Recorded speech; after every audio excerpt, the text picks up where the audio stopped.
안녕하세요. 창업의 꿀팁을 알려주는 이종훈의 창업 카페, 카페지게 이종훈입니다. 오늘은 2020년도 창업 성공 패키지, 보통 청년 창업 사관학교라고 하죠. 뭐 줄여서 청사 이렇게 얘기도 하는데요. 창업자분들은 청사 많이 합니다. 그러나 이제 생소로우신 분들은 뭐 청년 사관학교 혹은 뭐 창업 성공 패키지라는 이름으로도 또 알고 있고요. 뭐 이름을 이렇게 복잡하게 할 이유는 없는데 뭐 공무원들이 하는 거니까 뭐 나름 이유가 있겠죠.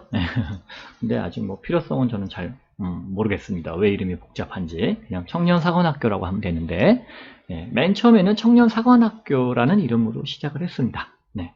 아무튼 제일 먼저 그 K-스타트업에 공고가 났어요. 그래서 일단 여러분들한테 이 사업에 대한 설명을 해드리도록 하겠습니다.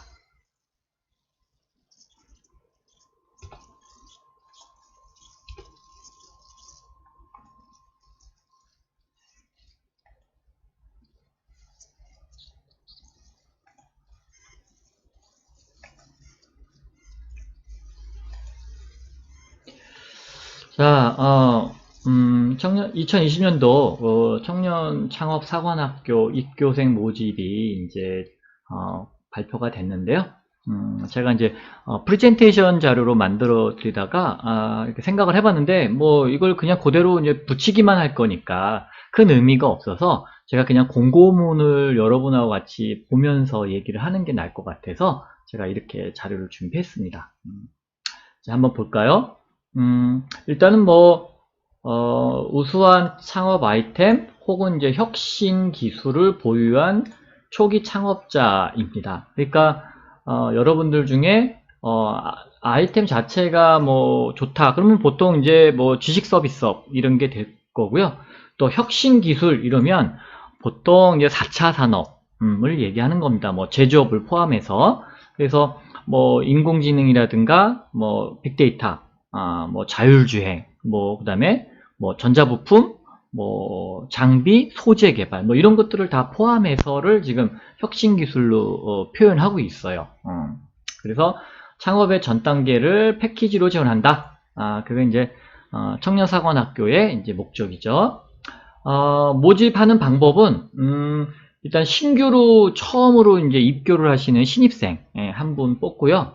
그다음에 올해 현재 하고 있거나 과거에 이 청년사관학교를 하셔서 졸업하신 분들 중에 이제 2단계로 혹은 추가 지원으로 하는 과정, 추가 과정 이렇게 2개로 하는데요. 정규 과정은 이제 보통 이제 처음으로 창업하시는 분들 혹은 처음으로 사업을 하시는 분들한테 주어지기 때문에 보통 3년 이내, 예비 창업자도 됩니다. 예비 창업자부터 3년 이내. 그 다음에 이제 추가 과정은 이제 뭐 오래된 사람들까지는 아니고요. 보통 7에서 9기. 제가 알기로는 2019년도에 청년사관학교 되신 분들이 9기일 거예요. 그리고 이제 졸업하신 분들은 7, 8기. 이렇게 이제 3년 이내에 있는 분들을 위주로. 왜냐면 여기가 3년 이내니까 여기도 3년 이내만 지원해야겠죠? 네, 그래서 작년까지 사관학교를 하고 아마 올해 졸업하겠죠? 작년에 선발됐으니까 올해 졸업할 텐데 그분들 포함해서 이제 추가로 지원해주고 신규로 뽑고 합니다. 지원 금액은 최대 1억 원입니다. 자, 여기 보시죠. 청년사관학교는 창업사관학교는 이제 본교에서는 주로 제조 위주를 뽑겠다.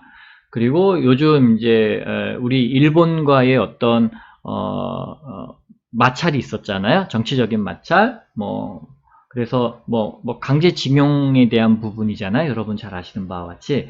그러다 보니까 이제 국가에서 이제 창업 쪽도 소재 부품 장비 위주로 선발하겠다라고 얘기를 했어요. 특히나 안산 같은 경우. 그러니까 여러분들이 지원하는 학교에 여러 캠퍼스가 있거든요. 그러면 여러 캠퍼스들 중에 안산은 이거 위주로 뽑겠다라고 했어요. 근데 이제 요즘 제조업을 창업을 하는지 잘 모르겠어요. 저도 좀 이게 궁금하네요, 이 부분은. 그 다음에 이제 서울에 있습니다. 서울에도 청년 창업 사관학교가 따로 있어요. 거기 같은 경우는 글로벌로 진출할 수 있는 유명한 사업 아이템. 뭐 지식 서비스업이겠죠? 혹은 뭐 인공지능, 그러니까 수출할 수 있거나 혹은 뭐 로열티를 받을 수 있거나 해서 해외로 사업을 또 타겟으로 하는 분들을 얘기하죠. 그러니까 내수하시는 분들은 안 뽑겠다. 뭐 그런 얘기를 하는 겁니다. 그 다음에 이제 각 지역마다 특화되어 있는 산업을 먼저 뽑겠다. 이렇게 얘기하고 있으니까, 한번 이 부분을 보면 될 것 같아요. 자, 그래서 모집 부분은 좀 이따 보고요. 한 1000명 넘게 이제 뽑는 것 같아요. 뭐, 1035명 진짜 다 뽑을 건지, 조금 더 뽑을 건지는 몰라요. 그러니까 적게 뽑지는 않아요, 절대. 발표한 숫자에 비해서는 더 뽑으면 더 뽑았지, 덜 뽑지는 않는다. 자, 그래서 이제, 여러분들이 예비 창업자일 때는 주소지고요. 현재 사업자 등록을 하고 계세요. 갖고 계세요. 그러면은 사업자 주소지에 4개 권역에 맞춰서 지원하시면 됩니다. 4개 권역은 강원도 포함해서 수도권, 충청권, 호남권인데 제주까지 포함, 그 다음에 영남권. 영남은 이제 경상도를 얘기하는 거죠. 부산 포함해서. 예. 그 다음에 이제 선발이 되시면은, 청년 사관학교 내에 이제 그 사무 공간을 줍니다. 그 사무 공간이 독립 공간은 아닌 것 같고요. 이제 공유 공간인 것 같아요. 제가 이제 뭐 몇 군데를 다 가본 건 아니라서 모든 사관학교가 다 공유 공간인지는 모르겠는데, 독립 공간이면 제일 좋죠. 그런데 이제 여러분들이 따져야 될 건 뭐냐면, 사관학교의 위치입니다. 예를 들어서 안산에 있다 그러면 여러분이 안산에서 창업 활동을 사무실 갖는 건 좋은데 뭐 서울 쪽에 미팅을 하러 온다 그러면은 좀 너무 멀겠죠. 그렇죠. 제가 아는 한은 좀 거기가 멀어요. 그러면 이제 서울에 있는 청년사관학교를 지원하시면 되겠죠. 제가 알기로는 청년사관학교가 목동 쪽으로 알고 있는데, 그러면 이제 좀 지하철 타고 좀 빠르게 비즈니스를 할 수가 있겠죠. 그래서 여러분들이 위치를 보고 선택을 좀 하긴 하셔야 됩니다. 그렇지만 주로 뽑는 타겟으로 하는 창업자들이 어떤 업종인 건지가 먼저 보시고 내가 지원할 위치가 나올 테니까. 근데 이제 미스매치가 되는 게 좀 억울하실 것 같아요. 예를 들어서 서울에서나 수도권에서 안 뽑는 여러분의 아이템이야.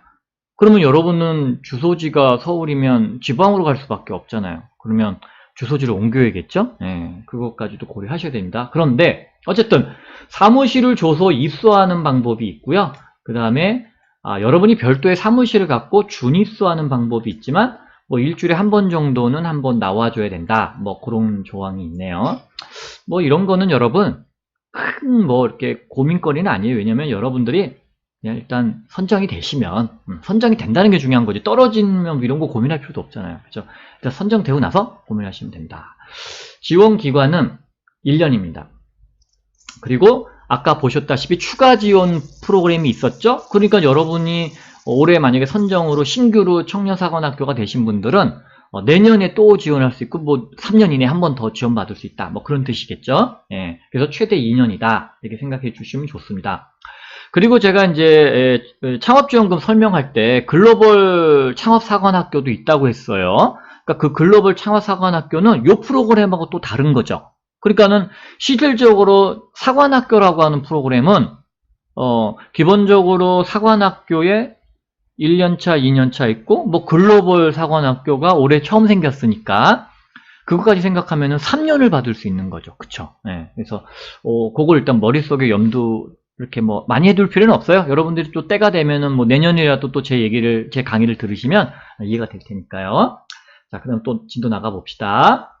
자, 몇 명을 뽑는지 수도권 해서 한 450명 정도 뽑고, 그 다음에 충청권 뽑고, 그 다음에 이제 전라권, 경상권 뽑는데 중요한 건 뭐냐면 여러분들이 창업 예정지가 수도권이던가 혹은 현재 사업자가 뭐 수도권이야. 그러면 이곳에서 서울, 인천 딱 한 곳만 지원할 수 있다는 얘기예요. 여기서. 그러니까 5군데 다 지원하는 게 아니에요. 지금 여기는 수도권은 6개예요. 왜냐면 구리까지 이제 생길 거니까. 그럼 6개를 다 지원해서 하나 되는 곳 가지. 이러면 제일 좋죠. 우리 입장에서는. 근데 이게 심사하기가 조금 까다롭고 그러면 중복 지원이 막 되다 보니까 여기서는 하나밖에 안 된다. 그럼 여러분이 사무실 주소가 충청도야. 혹은 주소지가 충청도야. 그러면 이 3개 중에 하나만 지원하셔야 돼요. 자, 그러면 이게 아마 제가 알기로는 이게 공고일 현재 그 날짜가 기준이 중요할 것 같아요. 지금 공고가 났으니까 사업자 주소로 옮길 수 있는지 없는지 이런 것도 좀 봐야 됩니다. 그거는 조금 보면서 말씀을 드릴게요. 자, 그래서 4개 권역이다. 충청도권은 135명, 그 다음에 호남권은 455명, 많이, 강원도죠. 강원도가 455명, 호남권이 200명, 영남권이 조금 더 많네요. 그런데 여러분, 제가 이렇게 창업 지원 관련돼서 심사하거나 이렇게 정보에 의하면, 여기 호남권이 사실은 제일 조금 뭐랄까, 많은 창업자도 없고 순위이 이렇게 많이 높지는 않아요. 왜냐면 영남권은 뭐 부산이라든가 대구라든가 울산 같은 광역시도 있고, 뭐 우리나라의 이제 산업도시들이 대부분 이쪽에 몰려 있거든요. 뭐 울산, 창원, 뭐 대구, 부산, 그쵸? 근데 호남에 여러분 산업도시 아시는 거 있어요? 네, 호남에는 산업도시가 거의 없어요. 그래서 창업자가 그렇게 많지는 않아서 뭐 여러분들 가능하시면 저는 항상 호남권을 추천하는 편입니다. 어떤 창업 지원 사업이든 호남권이 좀 낫다. 자, 접수 기간은 2월 6일까지입니다.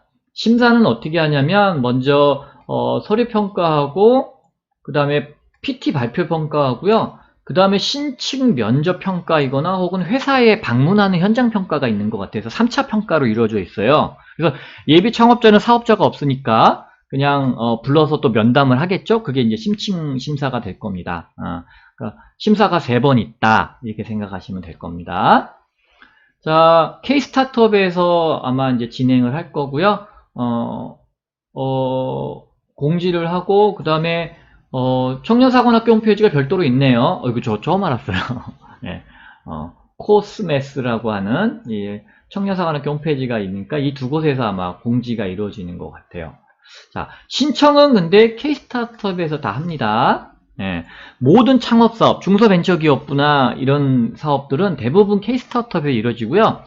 뭐 과기부에서 하는 것은 아마 별도로 접수하겠지만 중소벤처기업부 창업진흥원 혹은 뭐 여기 중소벤처진흥공단 뭐 이런 데서 다 K-스타트업에서 한다. 그러니까 공고는 일단 다 K-스타트업에 떠요. 하지만 접수가 좀 달라질 수는 있는데 대체로 다 K-스타트업에서 접수받는다 생각해 주시면 좋아요. 서류 뭐 내야 되는지 이런 거는 뭐 읽어보시면 아시겠죠? 여러분들이 어려운 것만 설명해 드리면 되니까. 자, 이 청년사관학교는요, 청년이잖아요. 청년자 붙으면 만 49세예요. 그러니까 올해가 49세. 무조건 40세 되시면 안 돼요. 그죠? 네. 그러니까 공고일 기준입니다. 공고일 기준. 그러니까 공고가 13일날, 1월 13일날 났죠? 그럼 공고일 기준 만 39세 미만인 자, 혹은 3년 이내인 자가, 3년 이내인 기업이 되겠죠. 네. 그럼 기업이 대표자가 지원하는 거니까 제가 그래서 잘하는 표현을 했습니다. 네. 그래서 여기 써있네요. 2017년 1월 14일 이후에 창업한, 아쉽게도 13일날 공고가 났으니까 13일날 창업한 사업자를 내신 분은 슬프죠. 그리고 예비 창업자는 뭐 이게 선정이 되시면 협약하기 전에 사업자 등록을 내랍니다. 그래야 이제 창업 후가 되는 거죠. 창업 후. 엄밀히 따지면. 그러니까 여러분 예비 창업자는 창업 후가 아니에요, 사실은. 그러니까 예비자는 받겠지만 우리는 지원이 창업 후이기 때문에 사업자 등록증 해갖고 와! 이런 얘기를 하는 겁니다. 그러니까 선정이 되면 사업자 등록증부터 개인 사업이든 법인이든 그건 상관없어요. 무조건 사업자 등록증을 먼저 내셔야 됩니다. 자. 근데 여러분들 중에 이제 이런 경우가 있어요. 개인 사업자를 냈다가 법인으로 포괄 양수하시는 분. 포괄 양수라는 것은 무엇이냐면 간단하게 설명드릴게요. 여러분들이 이제 회사를 하게 되면 회계가 있잖아요. 뭐 자금 지출, 뭐 영수증 처리 같은 걸 다 합니다. 그거를 개인 사업자가 갖고 있다가 내가 법인으로 설립해. 그럼 여러분은 개인 사업자가 별로 필요가 없어서 보통 이제 폐업 처리를 하는데, 폐업하려고 할 때 방식이 그냥 내가 여기서 여태까지 회계 처리 다 해서 세금도 다 내고 그냥 법인은 신규 회사로 만들 거예요 하는 경우가 있고, 두 번째, 내가 개인 회사를 했으니까 그 개인 회사 했던 모든 회계들을 법인으로 그대로 양수받아서 이어서 하겠다라는 뜻이에요. 그렇지만 개인 사업자는 없어지지만 이럴 때는 세금이 법인으로 다 가서 정산이 되기 때문에 세금은 법인 쪽에 가서 결산할 때 내시면 돼요. 그 차이입니다. 그러면 여러분들이 개인 사업자가 있어서 법인으로 전환할 때는 그냥 포괄 양수하시는 게 제일 좋아요.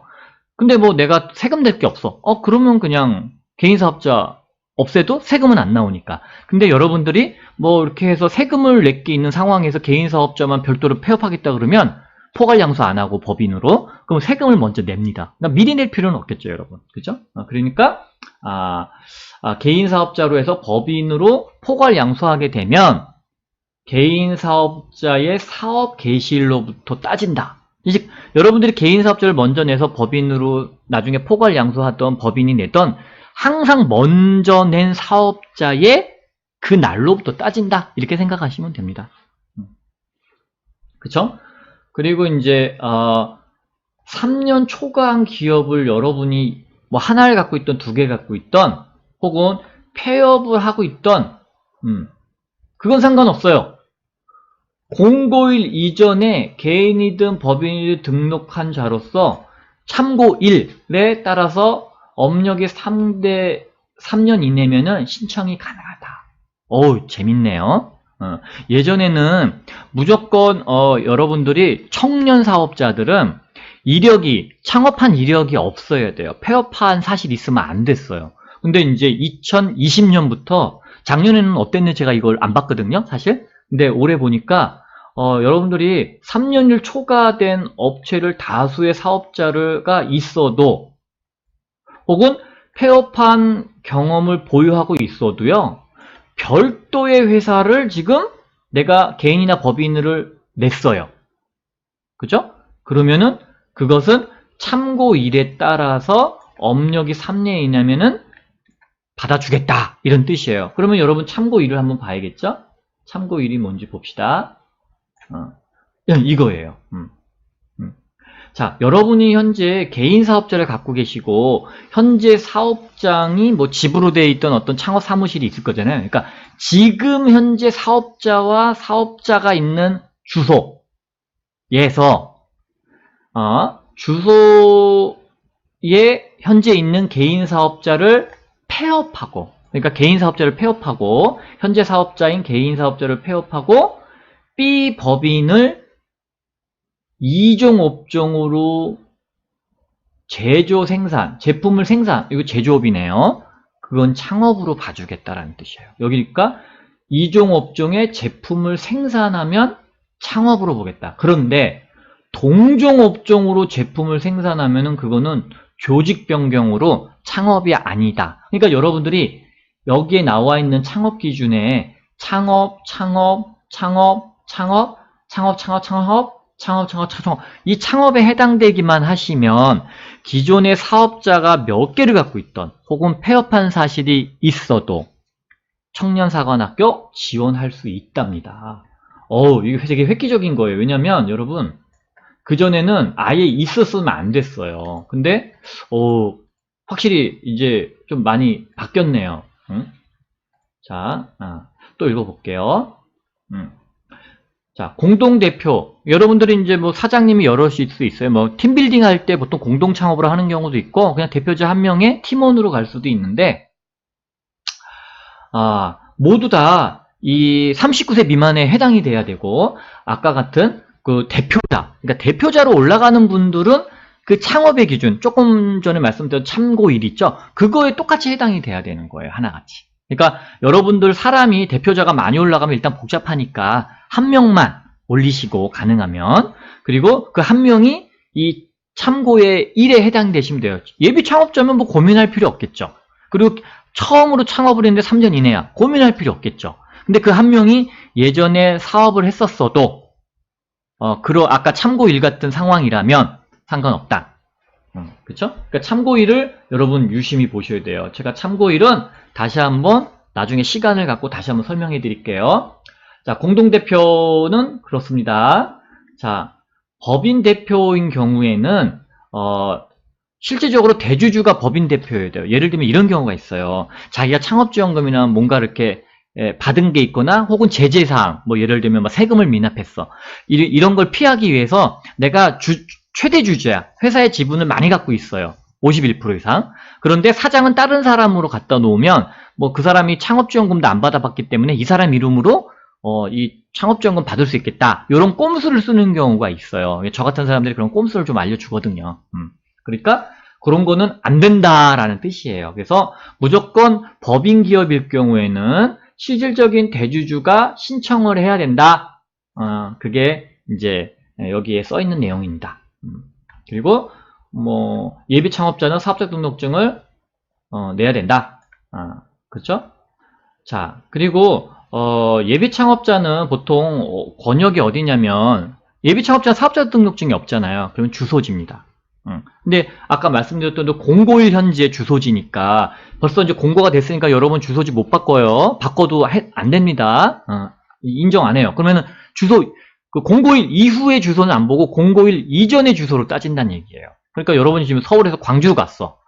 안 되죠. 공고일 13일 이후니까 지금 현재. 그러면 여러분은 어쩔 수 없이 수도권에서 지원하셔야 되는 거예요. 각자 주소지 13일 현재 주소지. 예, 그렇게 하시면 됩니다. 자, 예외 조항이 있는데 아까 기억나세요? 이 청년사관학교는 39세 미만이라고 했죠? 예외 조항이 있어요. 기술자인 경우에는 요거에 해당되시면 기술자라고 하면 이공계 인력을 얘기해요. 그분이 뭐 예를 들면은 뭐죠? 로봇고등학교 나오셨어요. 그러면 경력이 10년 이상 하거나 자격증을 갖고 있거나 뭐 이런 학위증, 졸업증, 그다음에 자격증 이런 걸 가지고서 이런 평가가 받을 수 있다면 49세까지 가능하다. 49세면은 거의 뭐 중년이죠. 네, 중년까지 받아주겠다. 그러니까 제가 보기에 이 예외 조항 때문에 예를 들면 아까 그 안산 같은 경우는 제조업이나 그다음에 이제 부품, 소재, 장비로 창업하신 분을 주로 뽑겠다 했죠. 아마 그분들이 갈 확률이 높아요. 안산 같은 경우는. 왜? 저도 이 세대지만 대부분 이 40대 세대들은 제조 위주의 창업 기업들을 많이 다녔고요. IT 기업들은 많지가 않으세요. 근데 요즘 30대 미만들은 대부분 IT 기업들을 좀 많이 다니셨더라고요. 제조업은 또 의외로 많지가 않으세요. 그리고 제조업에 계셨던 분이 나올 나이가 40대예요. 제가 전에 다녔던 회사 LG 디스플레이도 막 구조조정 해가지고 사람들 막 많이 나오더라고요. 그러니까 아마 그런 부분에 있어서 그런 분들은 아마 안산 같은 경우는 혜택을 볼 것 같아요. 그렇죠? 그래서 뭐 박사, 기술사, 기능사 이거 다 자격증입니다. 그런 게 있다고 할 때 아마 청년사관학교를 지원할 수 있다. 그런 겁니다. 자, 추가 과정은 이제 아까 말씀드렸던 7, 8, 9기만 됩니다. 이렇게 써 있죠? 네네. 그리고 여기도 똑같아요. 뭐 추가 과정은 나이 제한은 없어요. 예를 들어서 청년사관학교 7, 8, 9기는 사장님이 나이를 드셔서 뭐 39세가 넘었어. 그러면 그거는 지원하지 마세요. 이러면 안 되니까 나이를 안 보겠다. 이렇게 한 거죠. 그죠? 그 다음에 여기도 똑같이 실질적인 대표이사가 최대 주주여야 된다. 뭐 그런 얘기 같아요. 네네. 자, 여러분 이제 그 정부지원금이 지원 한도가 최대 1억이니까 우리가 사업비를 이제 계산을 해야 되잖아요. 그러니까 최대 1억 원일 때 총 사업비가 70% 이하. 이 뜻은 뭐냐면 여러분이 아무리 사업비가 한 2억 들어요, 3억 들어요 해도 최대 1억밖에 안 줄 거야. 근데 비율을 70% 이하 이렇게 정해놨어요. 그러니까 여러분들 이 내용이 모를 수 있어서 제가 한번 계산을 해봐 드릴게요. 뭐냐면 이 얘기예요. 자, 여러분들이 청년사관학교에서 70%가 1억을 준다라고 했었잖아요. 70% 이하, 그죠? 그러면 맥스 70%잖아요. 그러면 그게 1억이에요. 그러면 여러분들은 창업자분은 30% 부담을 하셔야죠. 그러면 요거 계산하실 수 있죠? 1차 방정식인가요? 네. 그러면 4,280만원 정도 나와요. 뒤에 뭐가 또 나오는데 대략 이렇게 하면은 여러분 그냥 심플하게 4,300만원. 왜? 1억 이하, 그러니까 여러분들이 그 70% 이하잖아요. 그러니까 여러분은 30% 이상이어야 되니까 이것보다 금액이 좀 많아야 되잖아요. 얘가 이상이어야 되니까. 그러니까 차라리 20만원 더 더해서 그냥 4,300만원을 30% 잡고 얘하고 1억하고 더하면 총 사업비는 1억 4,300만원이 되겠죠. 여기까지 이해되시나요? 한번 보세요. 이렇게 제가 계산해 70%가 1억일 때. 근데 70% 이하잖아요. 그럼 얘는 이상이어야죠. 그래서 요만큼 나왔지만 조금 더 이상으로 봐야 되기 때문에 조금 더 20만원 플러스해서 제가 4,400만원으로 잡아놨어요. 자, 그런데 자, X가 여러분이 부담해야 될 돈이 요 돈이잖아요. 근데 요 돈이 현금과 현물로 되어 있다라고 나와요. 좀 이따가 나와요. 근데 제가 미리 설명을 드리려고 해요. 그게 30%라는 거예요. 이게 여러분이 부담을 해야 돼. 창업자분이. 그러면 X를 3으로 나눠봐요. 그러면은 10%가 1433만원 나오죠? 그냥 이거 또 귀찮으니까 요거를 그냥 조금 더 올릴게요. 그러면 10%가 1450만원이 돼요. 그러니까 이 현금은 실제로 여러분이 이 사업이 선정이 되면 통장에 넣으셔야 돼요. 이 1450만원도 1억 원을 주게 되면은 요거랑 같이 섞어서 1억 1450만원 현금이 통장에 있고요. 그걸 집행하셔야 돼요. 그러면 이 10%는 뭐냐? 나머지 돈. 그러니까 4,300만원에서 요거 뺀 2,850만원은 뭐냐? 그죠? 요거는 창업자하고 팀원의 인건비예요. 자, 그러면 이 인건비는 어떻게 받아요? 그럼 제가 이거 부담을 해야 되나요? 창업기업이 부담을 해야 돼요? 네, 맞아요. 어떻게 부담을 해요? 회사의 돈으로 지급 후. 그러니까는 정부 지원금으로 지급하면 안 되고요. 회사 돈으로 지급을 한 후에 그걸 증빙을 해주면 돼요. 그런데 증빙할 때는 원천징수 영수증, 이 사람마다 창업자, 대표자라든가 팀원들이 월급을 받았다라고 하는 원천징수 영수증으로 증명을 해주던가 혹은 증명을 안 할 수도 있어요. 왜? 그냥 회사가 월급 줬다라고 그냥 볼 테니까 그거는 회사 돈이잖아요. 그러니까 국가가 여러분이 돈을 제대로 썼냐 안 썼냐를 볼 때는요. 국가 돈만 봐요. 그래서 여러분이 10% 낸 돈 1,450만원 플러스 1억 원에 그 돈만 살펴봐요. 제대로 썼는지. 그리고 현물은 안 볼 수도 있어요. 안 보는 경우도 덜어 있어요. 왜? 이거는 회사가 그냥 쓴 돈이잖아요. 그러니까 우리가 나라 돈을 받은 거를 감시하는 거지 회사가 돈을 쓴 거는 굳이 감시할 필요는 없거든요. 그리고 감시할 영역 대상도 아니니까 안 하는 경우가 주로 있는데 혹시나 증명을 보겠다 그러면 원천징수 영수증을 떼오라고 해요. 이거는 뭐 세무서라든가 아니면 국세청이나 이런 데 가면은 요걸 뗄 수가 있어요. 이 팀원들이 본인들이 떼야 됩니다. 아니면은 여러분들이 기장이나 이런 거를 해요. 그러면 세무기장 하는 데에다가 연락해서 누구누구와 저 창업자들 다 모두 원천징수 영수증 떼주세요. 그러면은 이거 떼줍니다. 그럼 거기에 이 창업자와 팀원들의 받았던 급여의 1년간 이 사업기간 내의 총합이 2,850만 원만 넘으면 돼요. 이분들이 받았던 1년간의 모든 급여가 2,850만 원만 넘으면 뭐 더 이상 따질 필요 없죠. 왜? 이거 다 받은 거니까. 그죠? 여기까지 혹시 이해되시나요? 네. 네. 자, 다시 한번 돌아갈게요. 자, 여기 나와요. 총 사업비 구성이 이렇게 나오죠. 100%일 때 70% 이하까지가 최대 1억 원이에요. 최대. 그러니까 여러분이 최대 받고 싶겠다. 최대 받아야 된다 생각했을 때 그냥 이거를 1억으로 잡은 거예요. 그럼 나머지가 기억나세요? 4,300만 원. 그 중에 현금이 1,450만 원, 나머지 2,850이 20% 이렇게 계산을 제가 미리 해드린 거예요. 그러면 여러분은 실제 통장인 이거밖에 없어요. 정부 지원금 1억과 여러분의 현금 부담금 1,450만 원. 이거는 회사가 그냥 우리 창업자와 우리 팀원들한테 급여를 주면 되는 거예요. 그쵸? 여기 써 있잖아요. 그래서 이거는 회사 돈으로 해라 이렇게 돼 있죠. 그래서 여기는 총 사업비를 1억으로 했을 때요. 우리는 총 사업비가 1억 4,300만 원으로 잡았죠. 최대한으로 이걸 받으려고 하니까. 그러니까 여러분들이 7천만 원만 받고 싶던지 1억 받고 싶은지 그건 여러분이 선택하세요. 그래서 그 숫자를 조금 바꿔주면 돼요.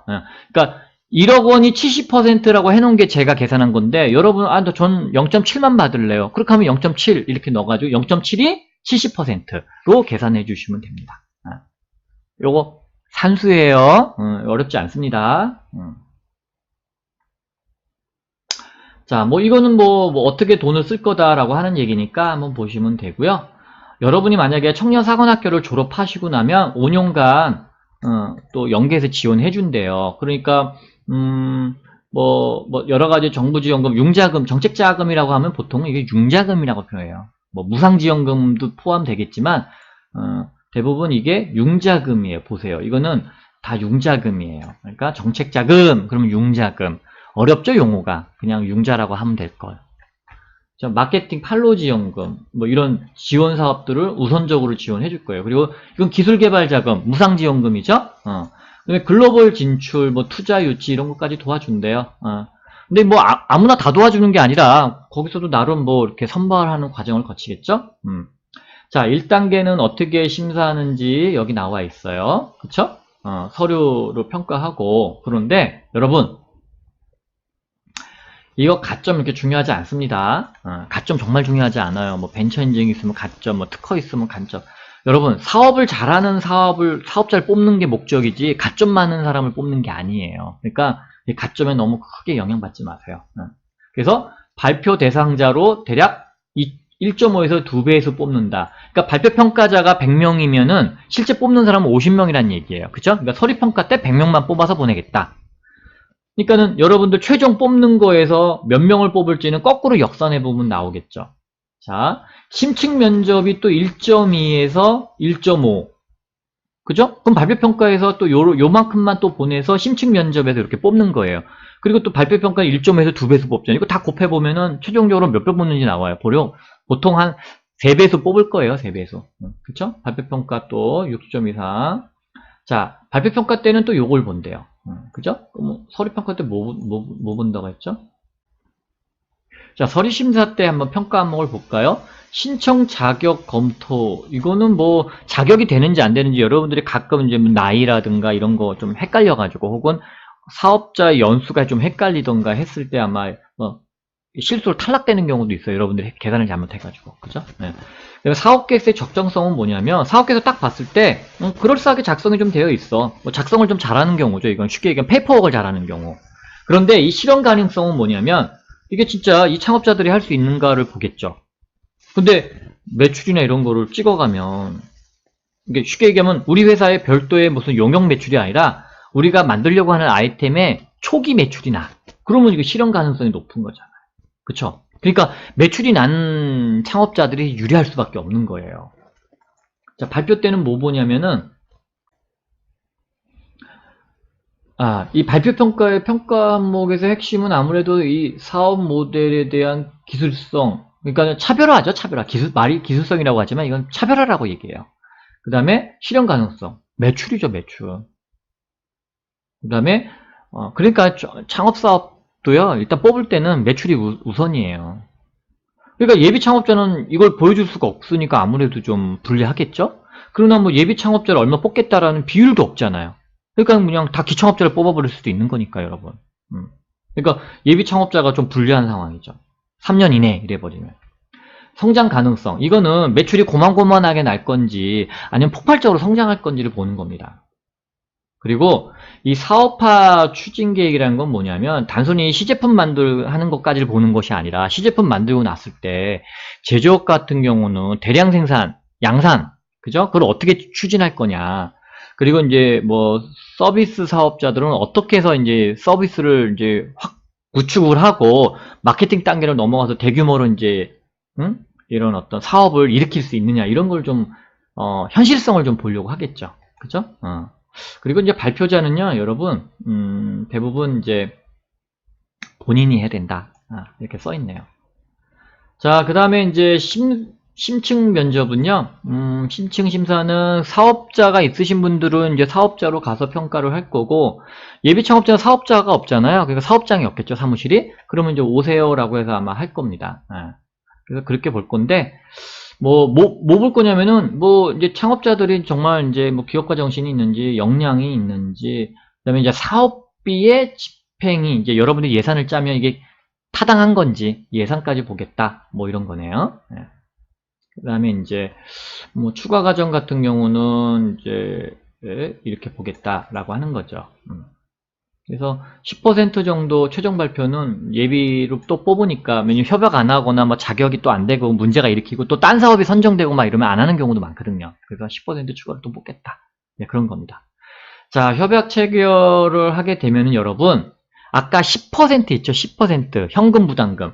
그 10%를 15일 이내에 선정되고 통보된 날로부터 어디로 현금 입금하세요라고 이제 계좌번호를 알려줘요. 거기다가 입금해야 돼요. 그리고 나서 협약 체결을 해준답니다. 근데 만약에 뭐 돈을 안 내거나, 그러니까 여러분이 이제 그 창업자의 현금 부담금을 안 내거나, 뭐 서류가 가짜거나 뭐 이러면은 뭐 체결 안 해준다, 뭐 그런 거고요. 여러분들이 이제 사업을 진행을 하던 협약을 하고 나서라도 이러이러한 이유가 되면은 좀 뭐 협약 중단된다. 근데 가급적이면은 여러분 뭐 한두 번 정도의 경고는 주지만 바로 그냥 칼같이 이렇게 하는 경우는 없으니까 뭐 한 번 정도 실수는 여러분들이 이제 솔직하게 시인하거나 막 이러면 빨리 이제 해줘요. 근데 여러분들이 뭔가 자꾸 숨기려고 하고 똑같은 실수를 반복하고 일부러 막 그래 그러면 이건 협약 중단이죠.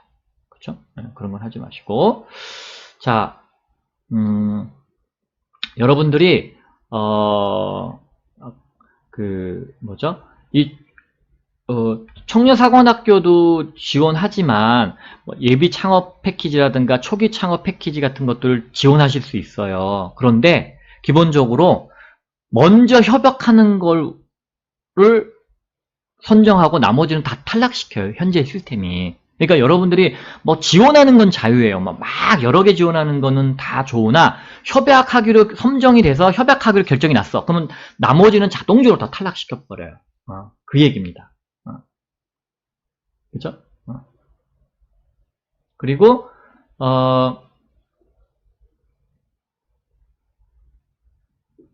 예비 창업 패키지를 받으신 분들은 신청이 가능해요. 제가 이제 창업지원금을 한번 이제 아웃라인을 잡아드릴 때, 예비 창업자 받으신 분들이 청년사관학교를 받을 수 있을지 없을지 잘 모르겠어요. 한번 확인해 보셔야 됩니다. 그랬는데, 여기 확인이 되네요. 예비 창업자를 받으신 분들은 초기 창업자도 되지만, 청년사관학교도 된다는 얘기예요. 그런데 제 개인적인 생각은 뭐냐면, 초기 창업 패키지는 일반 시니어들, 중장년들도 들어올 수 있다는 얘기인데 여기는 청년들만 경쟁하고 아까 뭐 예외 조항에 49세까지는 있잖아요. 그런 분들이 이렇게 많지가 않을 거기 때문에 저는 여러분 만약에 예비 창업 패키지를 받으셨던 분들도 이거 받을 수 있다 그러면 저는 사관학교를 추천드립니다. 그럼 이제 프로그램을 바꿔야겠죠, 제가. 다음에부터 제가 어디 가서 강의하거나 이럴 때는 예창 받고 초창 가지 말고 바로 청년사관학교를 지원하세요가 되겠죠. 왜냐면 3년 이내기 때문에 매출액 갖고 오는 팀들이 많아요. 초기 창업 패키지는. 게다가 그게 또 시니어야. 그럼 여러분들이 여러 가지 면에서 불리하거든. 근데 여기는 청년들끼리니까 3년 이내라도 별 차이가 없을 수 있거나 뭐 뛰어난 팀이 있어도 그렇게 많지가 않아요. 대다수가 아니에요. 그러니까 여러분들은 가급적이면 예창 받고 청년사관학교 받고 그 다음에 초창으로 가는 게 좋을 것 같아요. 제가 보기에. 그게 바로 제가 말씀드렸던 꿀팁이겠죠. 네. 자, 올해 작년도에 예창 받으신 분들은 아마 5월 5일까지 협약이 끝나시는 분들은 이거 지원할 수 있어요. 그러니까 19년도 예창을 받으신 분들 반드시 청년사관학교 노려보세요. 자, 여러분들이 이제 다른 창업지원금을 받았는데 예를 들어서 1,000만 원 이상 받았던 경우에는요, 그 1,000만 원 이상 받은 금액은 그 차감을 하고 그만큼을 빼요. 예를 들어서 1,500 받으셨어. 그럼 1,500을 빼고요. 나머지를 지급해요. 근데 예를 들어서 청년사관학교가 여러분이 1억이 됐는데 기존에 1,500만 원 받은 게 있어. 그럼 그걸 빼고 8,500만 주겠다. 그 얘기입니다. 그렇죠? 일단 뭐 여러분 되기만 하면 땡큐지 뭐 그거 빼는 것까지야 뭐 우리가 뭐 섭섭하다고 할 수가 없잖아요. 뽑아봐만 주면 땡큐니까. 그렇죠? 뭐 유의사항 뭐 한번 쭉 읽어보시면 어려운 거 없습니다. 그렇죠? 네. 자, 이제 문의처가 있어요, 여러분. 그러니까 여러분들이 이제 주소지, 예비 창업자는 주소지, 그리고 기창업자는 사업자 등록증에 있는 주소지로 뭐 문의하시면 돼요. 자, 근데 아까 각 지역별로 이거는 이제 뭐 서류 내는 건가? 이게 참고 문헌이 뭐뭐 있는지네. 아까 그 각 지역별로 뭐뭐 뽑는지, 어디를 우선으로 뽑는지 한번 봅시다.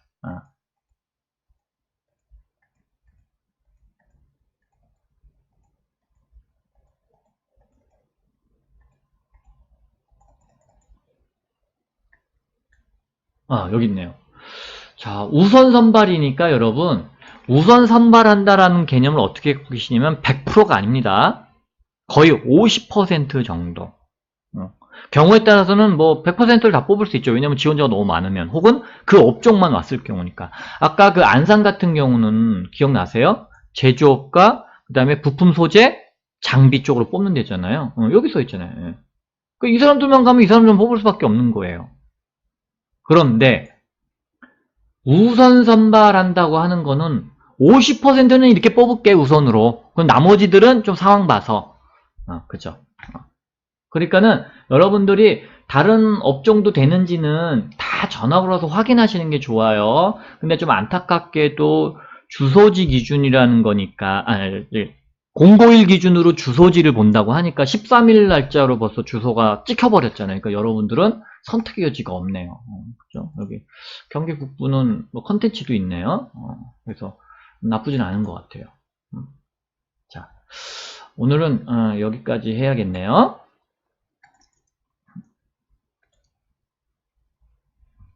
궁금하신 사항은 여러분 이렇게 메일 주시고요. 제가 답변 드릴 수 있는 부분은 또 답변을 드릴게요. 그리고 저의 컨설팅이 필요하시면은 여기 이제 신청해 주시면 되고요. 자, 제가 꿀팁 몇 가지 알려드렸어요. 이런 거 아마 여러분 어디 가서 못 듣습니다. 저 아니면은 해줄 사람이 없어요. 자, 좋아요와 구독 부탁드릴게요. 고맙습니다.